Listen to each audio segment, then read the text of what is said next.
Alright, how's everybody doing tonight? I know it's late, so let's get up. We're Dallas Ghosts, we're gonna play some turn screens.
Well, it all started for me when I was like 15, as far as playing an instrument. I kind of got started late, not as fortunate as Tyler, but it was Tyler who I first started playing with. One of my mom's ex-boyfriends had an acoustic guitar, and he knew a couple chords, wasn't great at it, just had it lying around. So I picked it up, and I just instantly fell in love with it. Like, I would sleep with it, basically. Like, really, like, just wake up before school and play guitar all the time, not stop.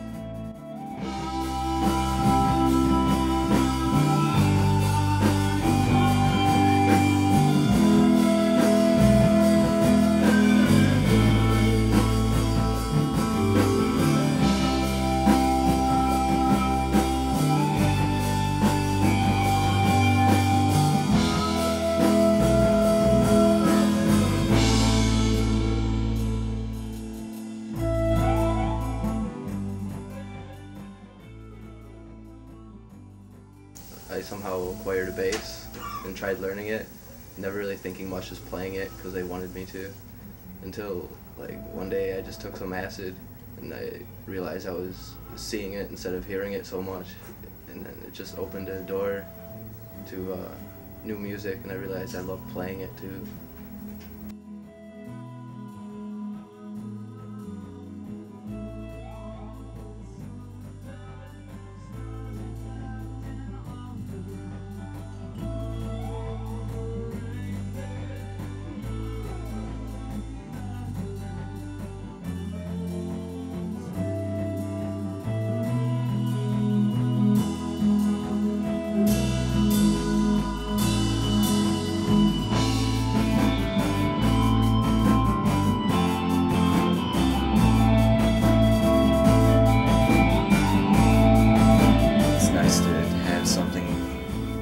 I can put all that energy and make something that is musical or just creative in general.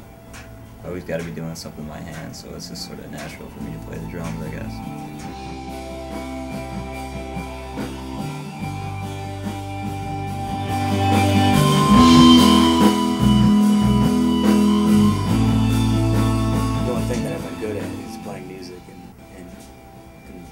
Kind of writing music,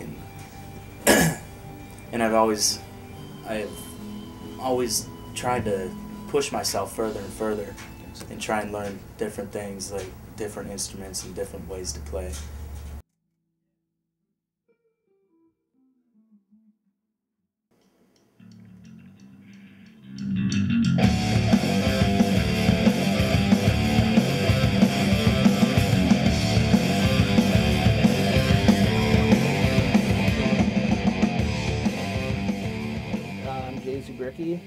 I'm an engineer at Audio Magic Recording Studios in Buffalo, New York. Been working here for about a year, but I've been doing recordings for about 3.5 years now. I also work at Timon Studios in South Buffalo. A lot of bands come out of this area, at least giving an attempt to try to make it as a national band, whether they're touring or signing to labels of all sizes. I just think that there's a lot of bands right now, especially in the hardcore scene, really blowing up, and I think there's some great stuff coming out of the city.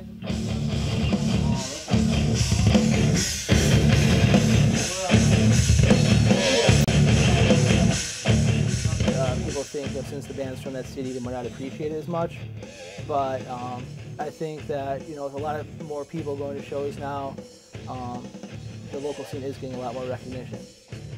Yeah, I've been going to shows for,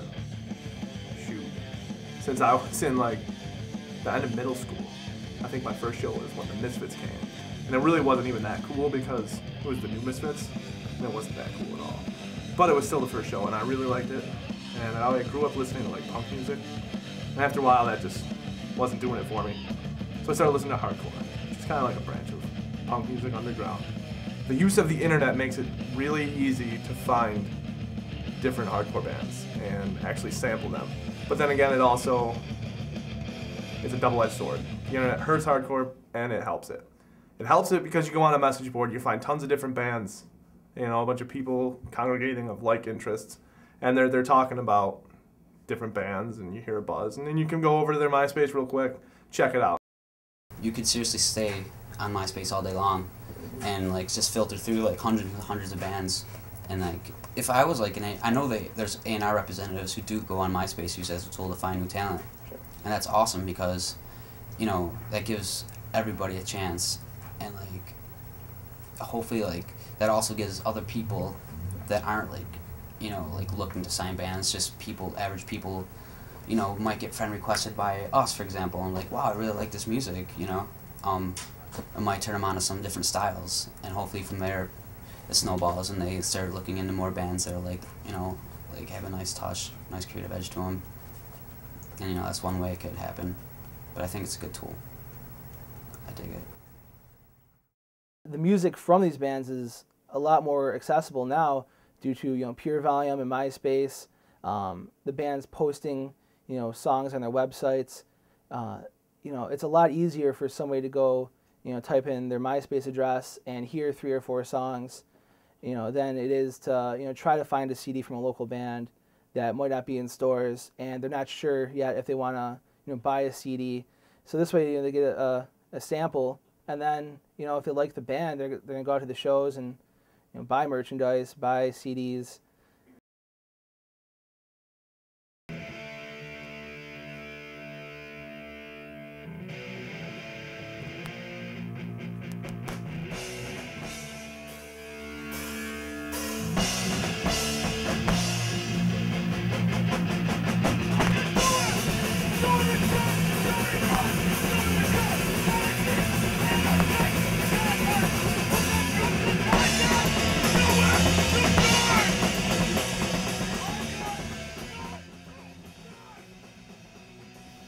We're our times. I'm Jason, I do vocals.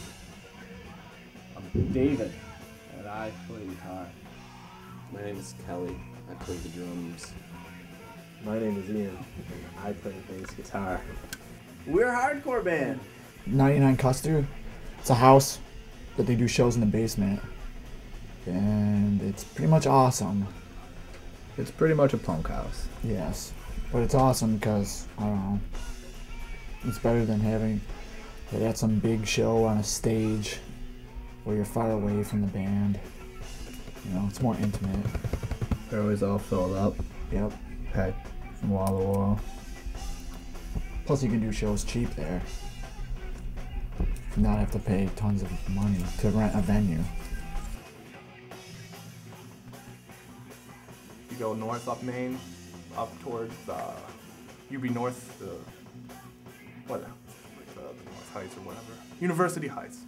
You go to University Heights on a Friday or a Saturday, and you'll probably hear echoes of 29 or 99 Custer Street. So it's these dirty basement shows, but it's the true meaning of punk and hardcore because you pay $4, $5, sometimes maybe $6, and you come in and you see like 4 or 5 bands. You get touring bands coming through, you get the local bands, and we have a lot of different kind of bands.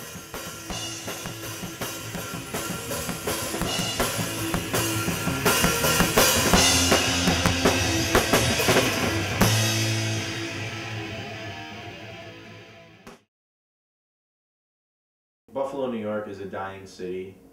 It's dying a slow and agonizing death, and everything in it is showing it, including the music scene in particular.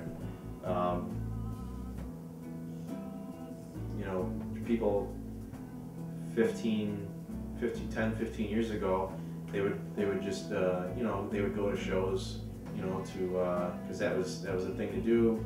There was a lot of good bands. There was things happening. Nowadays, no one really goes out to shows unless it's a big name band playing.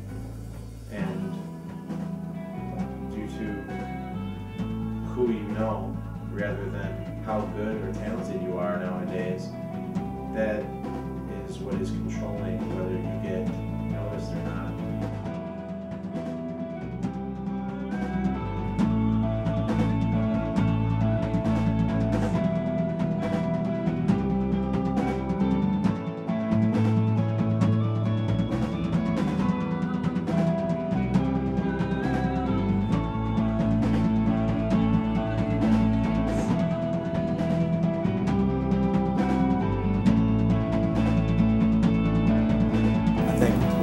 Stay as broad as possible to try and I think it'd be better to make everything one genre, you know what I mean? Kind of come up with our own genre. Well, that's the goal ultimately. Is you wanna. That's what we're evolving to, finding our own. You do. If you look at like any artist, if you look at their old paintings and new paintings, they start off impersonating people. Like I just look at that, and like. That's kind of how it always starts with every band, I think. Like, they start off sounding a lot like the people they're influenced by, and then slowly as they grow as a band, they start developing their own personality as a band, and from there they start creating their own style, because it kind of just turns into one thing. They're influenced by themselves. Yeah, you grow from yourself, which is pretty nice when you can perpetuate like that. It's a good feeling.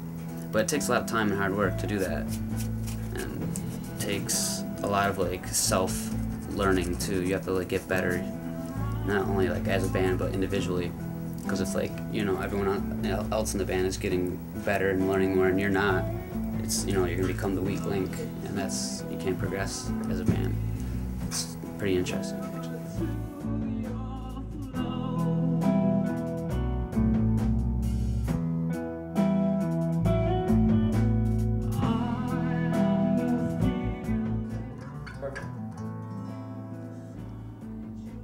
Music and the sounds we hear.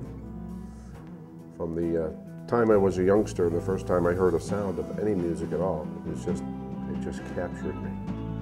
And I've always enjoyed it, whether it was strings, simple mandolins, acoustic guitar, drums, anything. I was always drawn to it. And music is art, and those two have to be combined together for something to be worthwhile. That's the essence of music. Music and culture and expression. That's how it started. That's what it's all about. And when it changes from that to the dynamics, you throw in the money factor and the visuals, I think it takes away from the essence of the music. So music is more about the soul and your expression. And that's how it started.